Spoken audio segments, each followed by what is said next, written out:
Hello everyone, Crystal here from Speaking of Wildlife, joining you for another story time with the critters.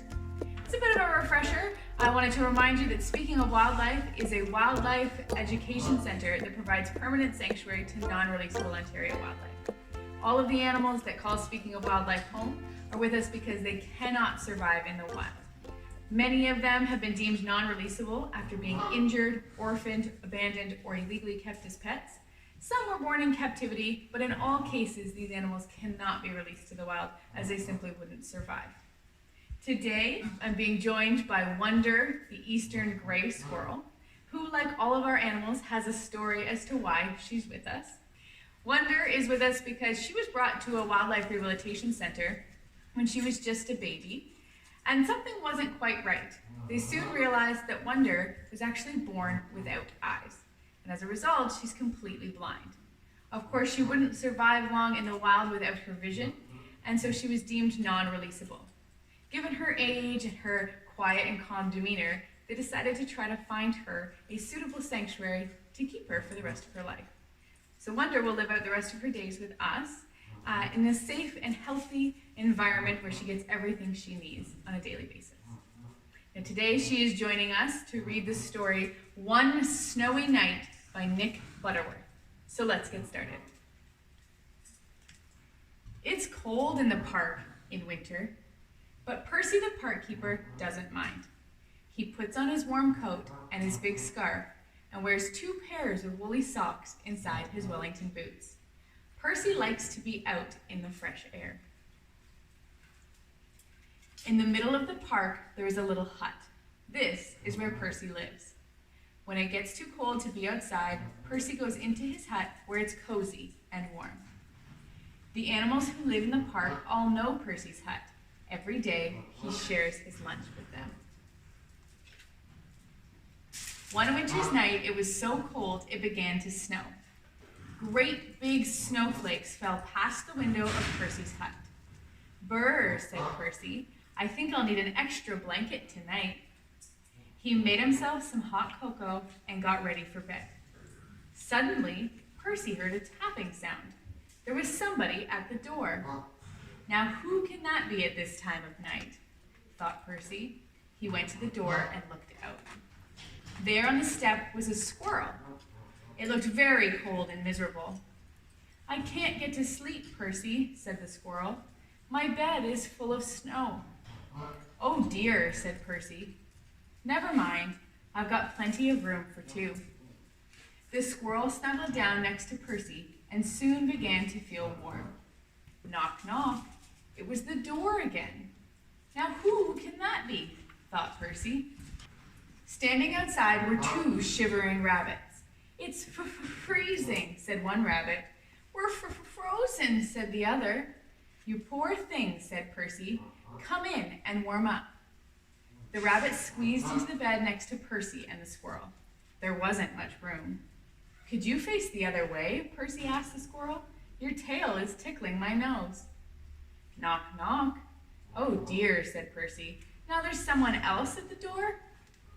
It was a fox. He looked very cold and hungry. "Can I come in too?" he asked. Percy scratched his head and thought for a minute. "Well, if you promise to behave," he said. "I promise," said the fox, and he squeezed into the bed next to all the other animals. Bump! Oops! The squirrel fell out. "Who did that?" asked the squirrel crossly. Knock, knock, knock. "Good gracious," said Percy. "It's the door again." This time, Percy had quite a surprise. There on the step were a badger, 2 ducks, a hedgehog, and a whole family of mice. They all wanted a bed for the night. Poor old Percy and poor old Percy's bed. The animals pushed and shoved and rolled around the bed, but there was just not enough room for them all. Soon the bed covers ended up in a big, tight ball. Then bump! The covers rolled right off the bed and everybody fell onto the floor. "Oh dear," said Percy. "This won't do at all. My bed is just too small." Suddenly, one of the mice pricked up his ears. "What's that noise?" he squeaked. Everybody listened hard. Now they could all hear it. There was a scratching, scraping sound. It seemed to be coming from underneath them. "There's something moving under the floor," whispered Percy. The animals looked frightened, and the mice all started to squeak at once. "Oh dear, what can it be? It might be a monster with fierce claws and sharp teeth." The noise grew louder and louder. Then one of the floorboards began to move. "Look out! It's coming up through the floor!" Suddenly, there was a loud creak. "Help!" cried the animals, and they all ran to hide. But Percy wasn't frightened. He started to chuckle. Then he laughed out loud. A small, dark head was sticking up through the floorboards. "This isn't a monster," said Percy. "It's a mole." "I'm sorry to burst in like this," said the mole. "I knocked on the door, but nobody heard me."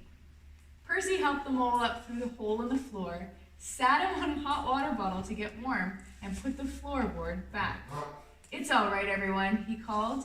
"You can come out now." But nobody moved, nobody stirred. Nobody wanted to come out.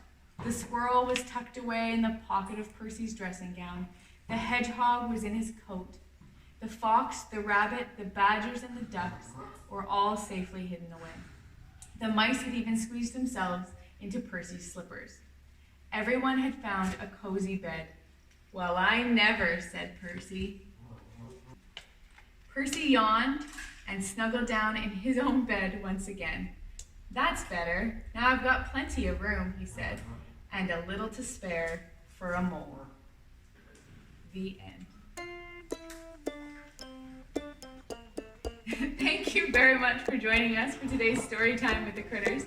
We hope you enjoyed reading the story One Snowy Night by Nick Butterworth, and that you enjoyed meeting Wonder the squirrel, who is an excellent co-host today. If you want to learn more, you can find us on social media on Facebook or Instagram, or find us at speakingofwildlife.ca. Thanks again for joining us. Bye, guys.